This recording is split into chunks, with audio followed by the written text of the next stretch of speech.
Every time I see Brian Shaw, never does it not strike me how f***ing gigantic he is. Hey folks, Dr. Mike here for Renaissance Periodization, and today we are going to talk about what matters more in a fight, strength or skill. And I have a little bit of insight to bring to this topic. I am a professor of sports science, and I teach an advanced strength and hypertrophy course in a master's program at Lehman College in the Bronx. And I used to be a not so great competitive powerlifter, but I've coached a lot of quite good powerlifters. I'm a decent competitive bodybuilder at the amateur level, and I have a brown belt in Brazilian Jiu-Jitsu from Mr. Josh Vogel at the Jiu-Jitsu Company in Philadelphia, Pennsylvania. So I have quite some experience with fighting and quite some experience with strength, and I am myself 5'6" and roughly 240 pounds at something like 10% body fat. Let's take a look at some videos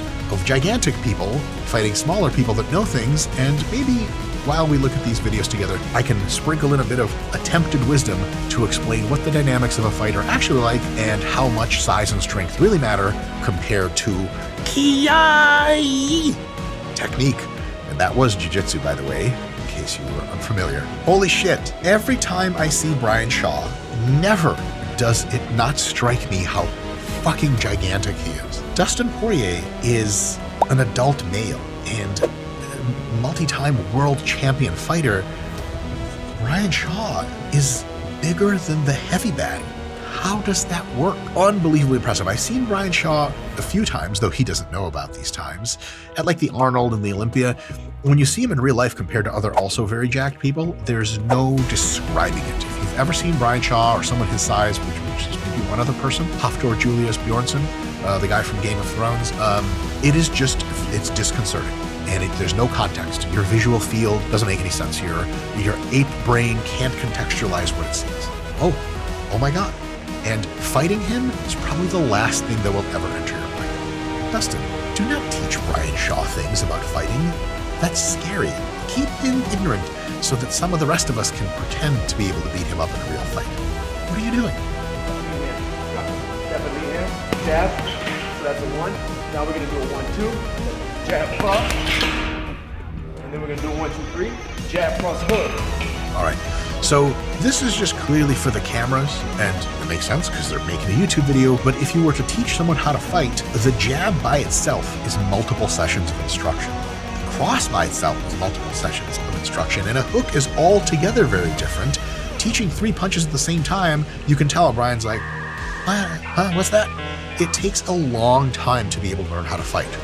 You know, you might not have any technique, but when you weigh 440 pounds and you're, the world's strongest man, shit happens.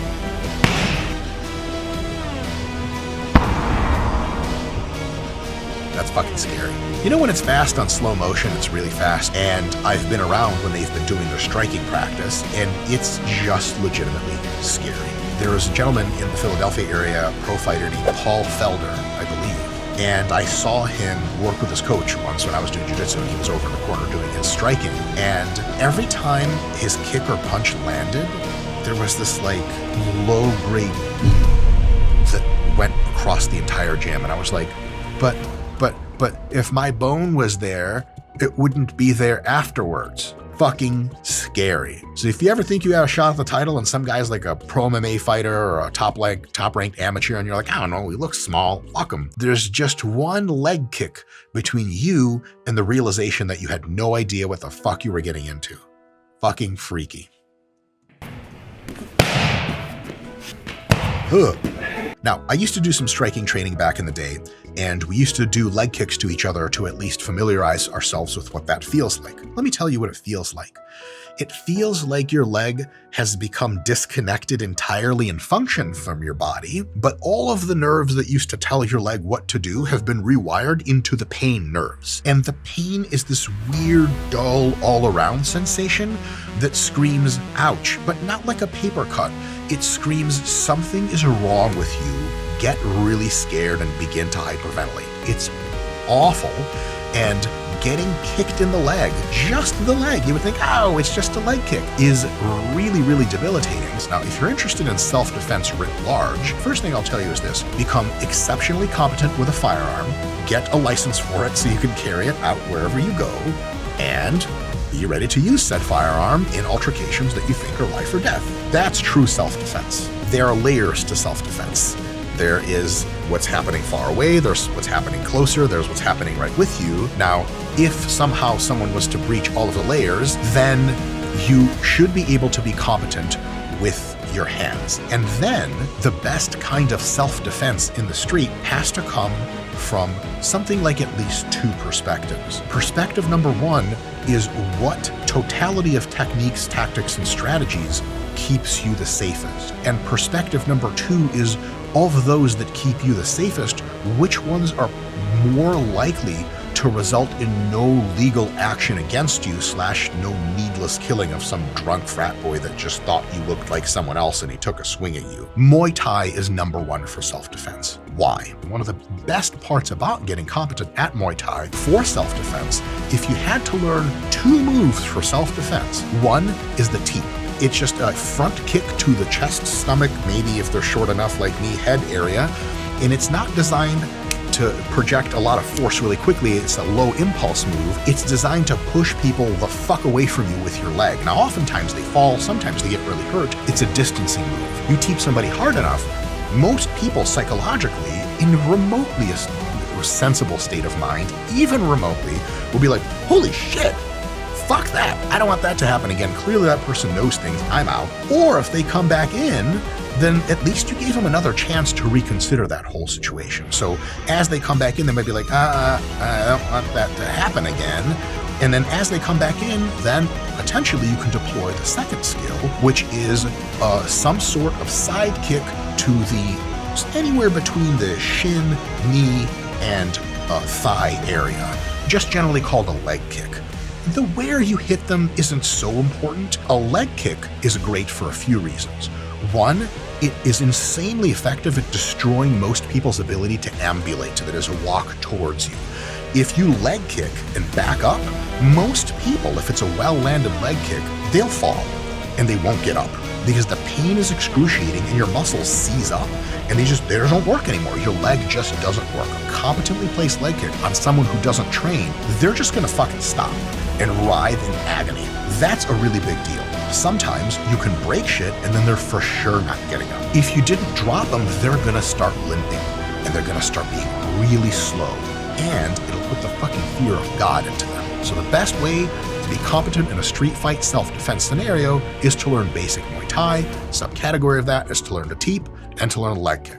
If you have someone who's very skilled at combat sport, black belt level, which Dustin is absolutely way beyond that, and you have someone who's completely untrained but very athletic and very strong and enormous like Brian, somebody who's insanely well trained absolutely gets the advantage in any kind of fight. Street fight, definitely in a technical match, in a jiu-jitsu studio or anything like that. They're gonna win almost all the time. Technique allows you to place your hits where you need. People that are technical also have huge gas tanks because they don't waste too much energy and they're used to this kind of stuff. A lot of what happens in a fight is really unceremonious. When untrained people fight, normally after about 15 to 30 seconds, they're almost completely gassed out. They just run out of air. And then the fight just is them standing like, you fucking pussy. Like, oh, why don't you come over here and say that? They're like, fuck you. And they're all gassed out. So huge advantage to the technical guy. Now, here's the caveat to that.